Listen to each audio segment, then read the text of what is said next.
That voice was unmistakable, Jayla's. She and Anton were making out loudly, their giggles piercing the thin walls, until her phone rang and silenced them at once.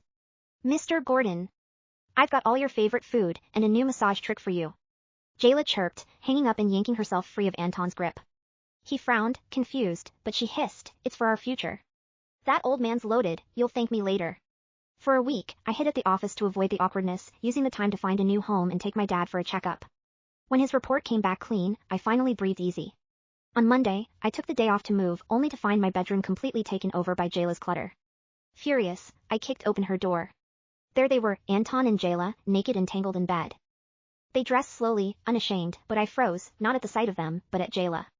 In just a few days, she'd aged 10 years. Wrinkles lined her eyes, and a sour stench, exactly like Lewis's, oozed off her. Before I could speak, Anton tossed a paper in my face, sneering. It was a property transfer contract, the house was now Jayla's.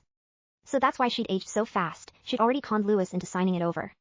Jayla perched on Anton's lap, but I caught the flicker of disgust in his eyes. Get out of my house, she snarled. Or I'll call the cops for trespassing. I crossed my arms. I have a year-long lease, I've only stayed 3 months. You owe me compensation. Anton laughed. Compensation? We've got nothing. But Jayla's face went pale, her eyes darting between me and Anton. She bit her lip, voice trembling. Fine. I'll pay. But you leave, immediately. I nodded, pulling out my phone to receive the transfer. But as she typed in the amount, her hand shook violently. And through the open window, I heard it, a faint, wheezing laugh from upstairs. Lewis wasn't coughing. He was laughing. And Jayla? She looked like she'd seen a ghost.